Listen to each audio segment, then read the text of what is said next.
के बारे में बात करेंगे।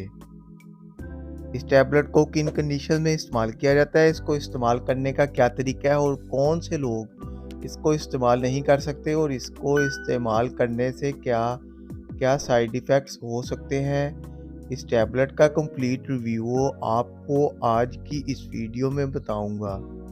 जो चैनल पर नए हैं वो मेरे चैनल को सब्सक्राइब करें, वीडियो को लाइक और शेयर ज़रूर करें। अब चलते हैं वीडियो की डिटेल की तरफ। इस टैबलेट में जो एक्टिव कंपोजिशन है वो है एबेस्टाइन। एबेस्टीन एक एंटी स्टीम फार्मूलेशन है। एंटी स्टीम का मतलब है कि ये एंटी एलर्जी है, ये हर तरह की एलर्जी को ट्रीट करने के लिए यूज़ की जाती है।